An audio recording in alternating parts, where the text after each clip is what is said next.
Welcome everyone to the final round of the 2013 GP4 Offline Championship, round 19 of the season, taking place here at Interlagos for the Brazilian Grand Prix. The title will be decided here. It is Florian Volker versus Woolner. Volker trying to get his third title, meanwhile Woolner trying to get his first title in the series. But the most important thing for Woolner is he must win after, in the last round, in the American Grand Prix, sadly got involved in a collision with his teammate Robert Ionescu, which eliminated Ionescu out of title contention. But Woolner crucially must win here and hope that Volker finishes lower than 8th position to have any chance of taking the title here. And it is a bit of a tall order. It could still happen because you never know what could happen in the OC.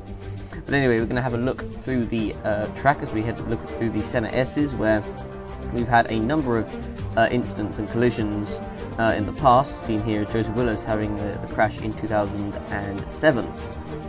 As we look down through, coming through the rest of the track, heading down towards turn 4, we had a bit of first lap action. There can be some overtaking at this corner. It is an overtaking place.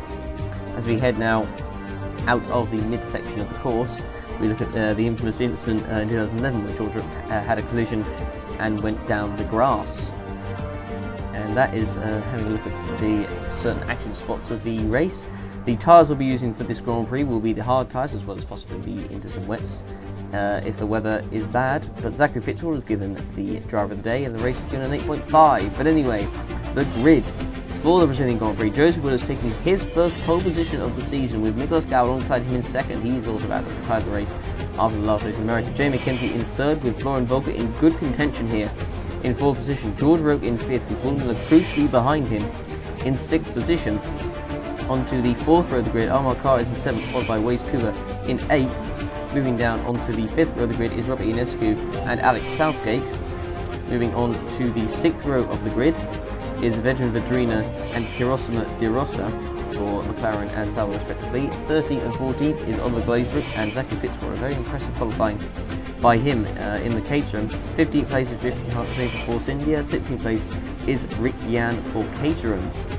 17th place is William Duncan, followed by Lucas Levi in 18th on the 9th row of the grid. And on the 10th row of the grid is Roland Moitin and Franco Gamba. And on the final row of the grid, the last row, is Roman Quag and David Greenwood. So that is the grid for the final race of the 2013 season, also the final race of this era, as obviously we'll be moving to the V6 hybrid era for next season for 2014.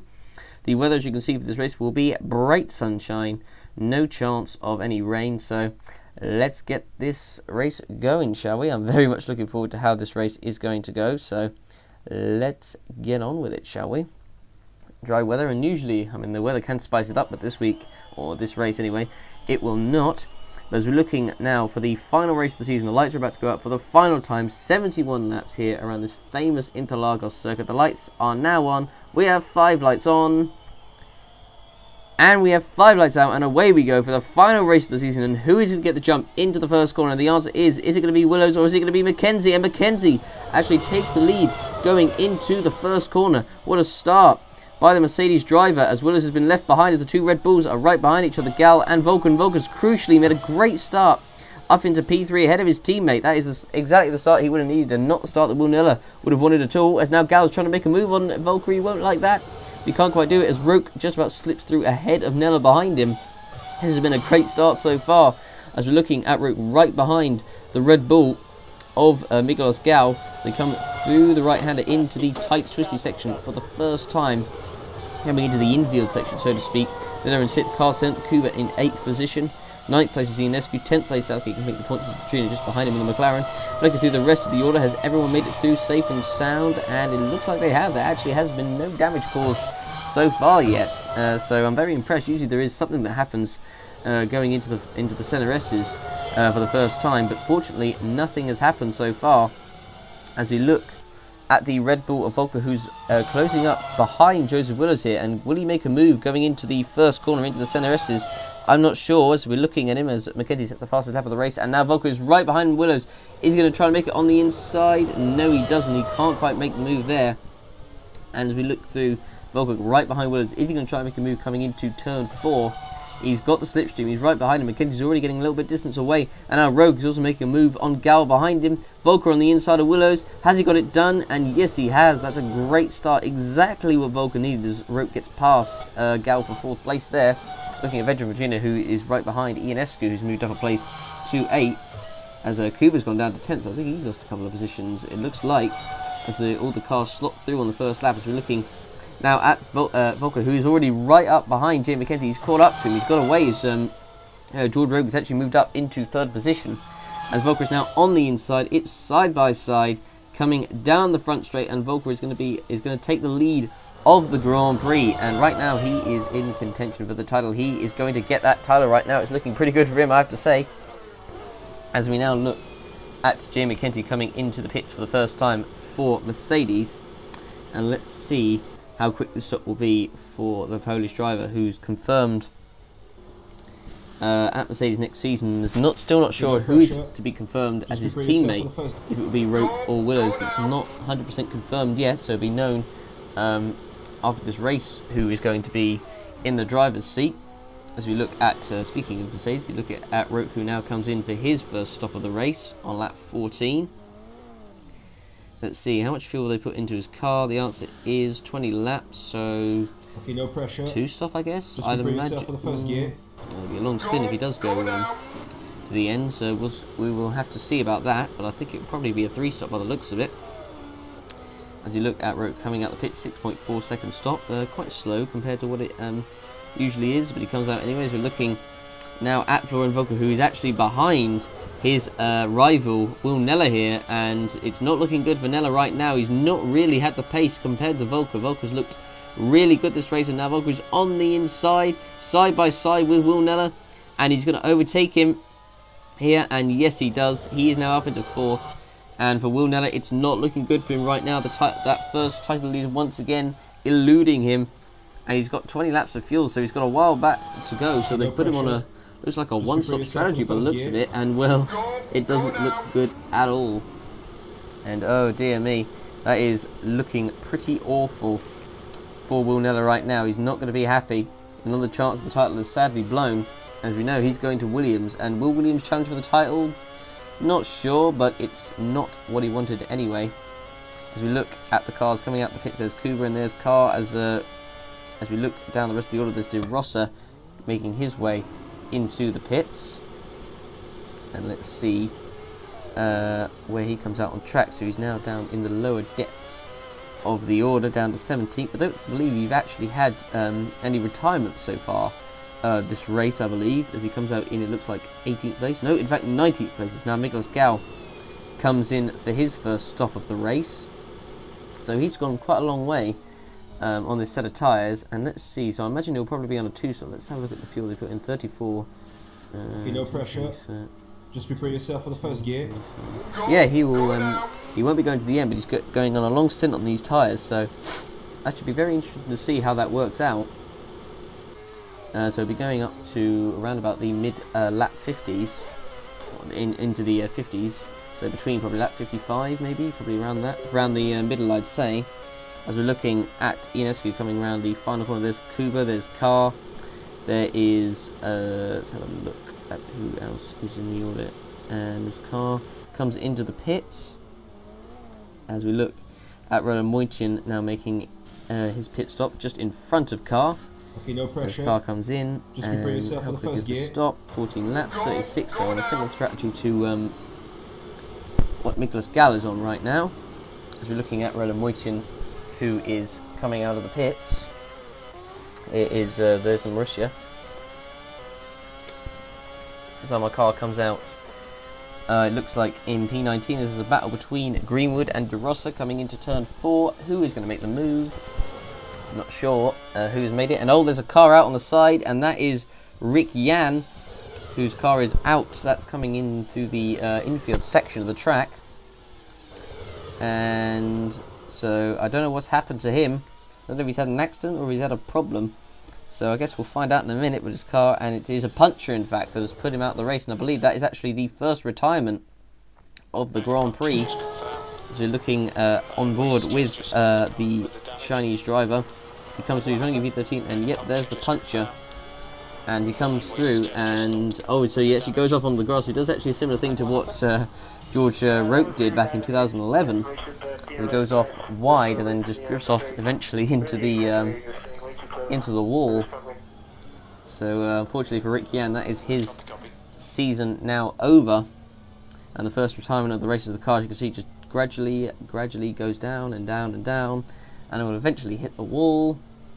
And right there it goes. There goes the wheel. And now the yellow flags come out as, oh wow, there was debris there. It just flew across the track, right in front of Nicolas Galde. That was quite scary. And oh my word, look at that debris flying right across in front of Nicolas Galde's eyes. As you look at the top of your screen right there, there it goes flying across the track. Wow, that is scary. And actually, I think it bounces off the wall. I think. I'm pretty sure it does. And yeah, it does actually. It bounces right off the wall as well. Look at that. And that was lucky that that didn't hit any of the drivers there. And wow, look at that. That was quite an insane crash, I have to say. As there's Fitzwater running. He'll now be moved up a place. He won't now be in last anymore. He's looking at Ionescu coming down the corner. Oh, Fitzwater's out! And Fitzwater is out. He's crashed. Oh my word, what on earth has happened there? That is a dramatic crash. And how has that happened? He just, I think he must have hit, did he hit the debris from Jan's car? And let's have a look. And oh my, and would you look at that? The wheel just comes across and Fitzwater has nowhere to go. And that has sadly finished off Fitzwater's season. I mean, Fitzwater, who is not on the grid for next year. He will be in the DTM, but not in the OC, I should say. But unfortunately, Fitzwater, that is not the way he wanted to go. Unfortunately, getting taken out by his own teammates' debris. And oh dear me, that is quite sad there for the Australian driver, for things to end up that way. And it's not the way that you want to end the season really for any team, to be honest. But there we are. So that is both Caterhams out on the spot. So we had no retirements, and now we've got two. They always say two is better than one. As now Florian Volker comes into the pits for Red Bull for his I think is his second stop of the race. I think I'm pretty sure it is 29 laps. So he'll be pitting once more before the end, and let's see where he comes out onto the track. He comes out right now in P4 by the looks of it. As there was a Mercedes behind, I think that was of Jamie McKenzie, I think it was behind. As we look at Will Neller, who's making his first and in fact only stop, as he in fact will be going to the end of this race on the set of tyres, and I don't really see how Neller's going to be able to win the title right now unless Volker has a major problem. And well, if Neller has a miracle, I think is the only way that I think he's going to be able to win the title today. It's looking good for Volker right now, as there is a overtake by George Roque on the Ferrari of Joseph Willows coming into turn 4, and he makes the move for 4th place. As we're looking at Florian Volker right now, running in P3s in a fairly comfortable position right now. Well, he just has to chill really. And oh, hang on a minute, it may not be so easy now. Florian Volker has got an electrical problem. Oh my word! And this title race could take a turn in a moment. Florian Volker, who has had a very was having a very, I suppose, easy race, maybe so to speak, has got an electrical problem. Can he get it back to the pits? Because as long as he gets back to the pits and he stays in this race, then Neller won't be able to win, because Neller needs to win, and he's nowhere near that right now. But can Volker get it to the pits? An electrical problem, exactly what he didn't want. He wanted it to go smooth, and it was up at this point, but now I think he's about to come around the final corner up to the long straight. And is he going to make it to the pits in time? Will his car break down before he gets to pit entry? And the answer is, and will he make it? And yes, he does. He gets into the pits, and so crucially for Volker, and unfortunately for Neller, he'll be a bit gutted, but he will still make it to the end of the race. And I imagine the team will probably fuel into the end at this point. Now they pitted him now, and 23. No, they actually don't. For some reason, they do not fuel him to the end of the race. I have no idea why they've done that there, Red Bull, but who knows. So Volker will rejoin the race down in the lower depths of the top 10 in 9th place specifically, as Cooper is also pitted behind him. As Volker now comes out in P9, I'll be a little bit frustrated with the fact that the team have decided not to fuel him to the end, but right now, as long as he just stays on track, it is fine. As long as Nilla, I should say, doesn't win the race, then it's fine. As we look at Miguel Ascao coming into the pits for his final stop of the Grand Prix. Okay, no pressure. 21 laps of fuel, he'll get to the end. A quick stop there, I think that's 4.6. It's a bit difficult to see because obviously my screen is reflected by the sun, so I'm having difficulty seeing some of the graphics on the screen right now. But anyway, Joseph Willows comes in for his final stop of the race. Okay, no And pressure. where does he come out? Really interesting thing. So 20 laps of fuel, so he'll be going to the end. As we look at Willows coming out the pits, now down to P9. As we look at him coming through the pit exit. Now coming looking through, so he's actually going to come up behind down and behind the Force India there, I believe that was, I think it was Amar Khan, I believe. As we look at veteran Vedrina, who's making his final stop of the race for McLaren, had a pretty quiet race by his standards, not really got involved in anything, although this race generally hasn't been particularly exciting, unfortunately. Not quite been the race that I think maybe everyone hoped it would, but anyway, Vedrina now comes out of the pits, comes towards the pit exit. It was a 5.6 second stop it was, and he comes out down, it looks like in the lower depths of the top 10 again. He comes out now down in 10th place, actually, to be exact, so just inside the points. And now George Roque comes in for his final stop of the Grand Prix for Mercedes, and possibly even his last stop in the OC. We don't know about seats-wise if he's going to be on the grid next season. He comes in though, he'll be going to the end.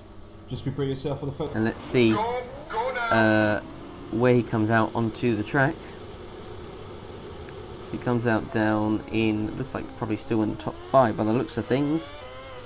Comes out in P4, I think it was. And now we're looking at the two Ferraris of Joseph Willows and Wade Cooper battling each other. They're coming down the front straight. Who is going to get the position going into the first corner? It looks like Willows making a move on Cooper for P5. And he does it. No, P6 I should say, sorry. As now Cooper's now down to P7. And now got veteran Vedrina in the McLaren right behind him. So they're coming through the first couple of corners, through the centre S, through turn 3. Turns 1, 2, 3. Now into turn 4. And he's now, is he on the inside? No, he's not. Can't quite make the move stick there.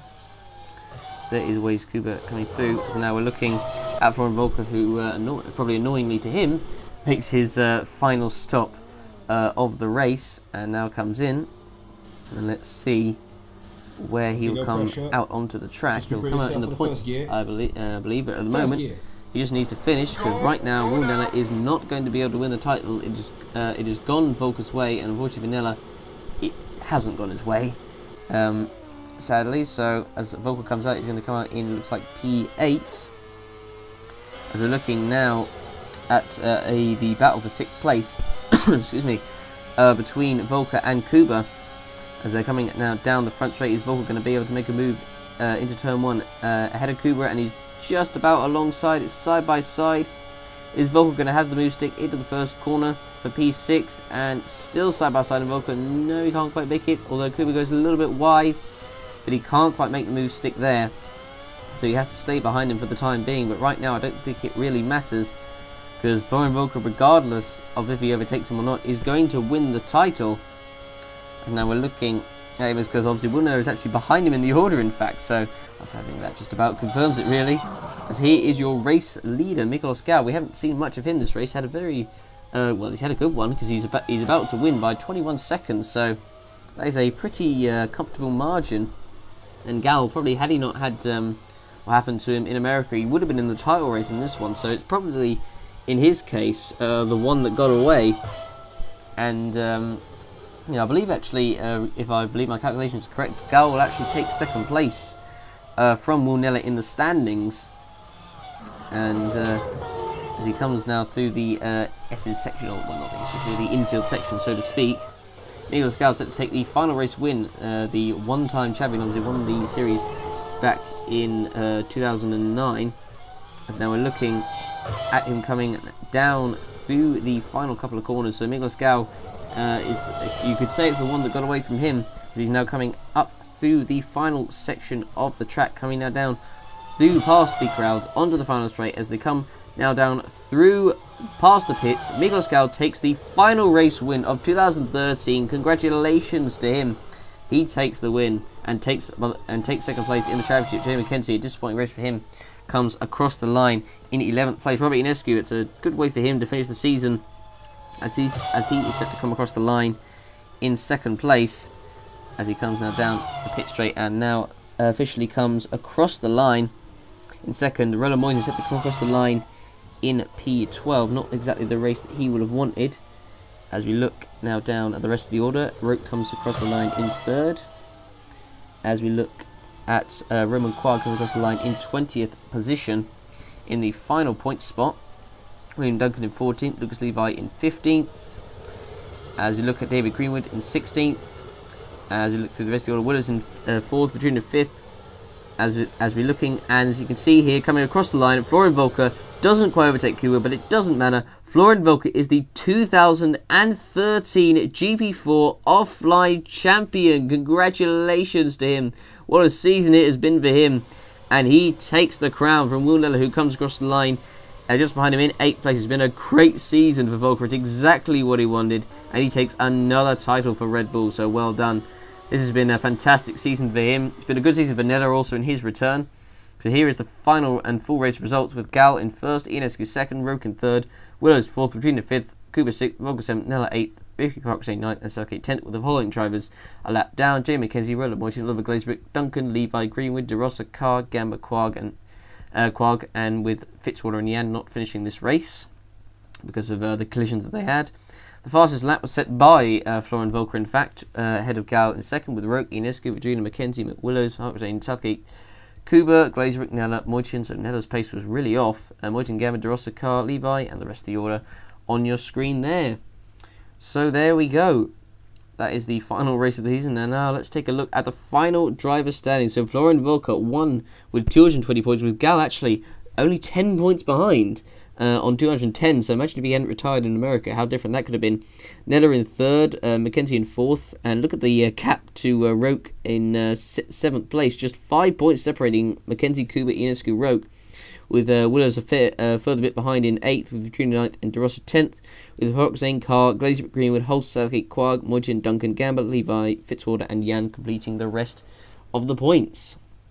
So now let us take a look at the final constructor standings for the season, and it's certainly been a good one. All teams obviously scoring points. So here we are. So Red Bull won the constructor standings with Lotus 2nd, beating Mercedes in 3rd, who themselves just beat Ferrari 4th, McLaren in 5th, Sauber in 6th, Force India 7th, Williams 8th, Toro Rosso 9th, Marussia 10th, only actually 6 points off Toro Rosso. That's pretty impressive, with Caterham in 11th place, scoring 12 points. Meaning that obviously all drivers scored, with all drivers obviously all scoring points this season. So there we go. That is the constructor standings and also the driver standings for the 2013 season. And what a season it has been. I say this every season, but it's definitely one of the best ones we've ever had. But here are the crucial GP4 Offline Championship news for the end of the season. Joseph Wills will remain at Ferrari. Wade Kuba crucially will leave Ferrari to join Mercedes. Roman Quag will remain at Williams. Rick Yan will join Sauber from Caterham. Fitzwater, Levi, William Duncan, Roland Moyton and George Roke have been left without a seat for next season. So yeah, there we go. That is the season over. And I can't quite believe the season is over. It's been a fantastic season. 19 rounds, 19 weeks of action. And well, thanks everyone for watching. But anyway, I'll have to give a few thank yous. A big thank you to Yuri for hosting what's been another fantastic season. A big thank you to Az for all the graphics, for the intros, for all the stuff that he's done for the season. A big thanks to also Joseph Willis for the stuff he's done with regards to obviously making the news videos as well. Big thanks to Robert, Joe for helping run the OC account. A big thank you to Franco Gamba for the all-time standings.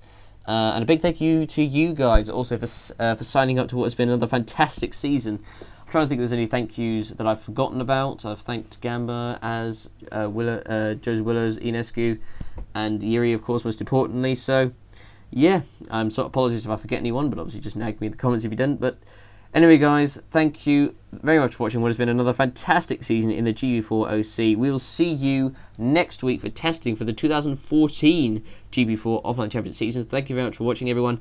I have been your commentator, George Roke. Thanks for a great season, and we will see you for 2014. This is George Roke, signing out.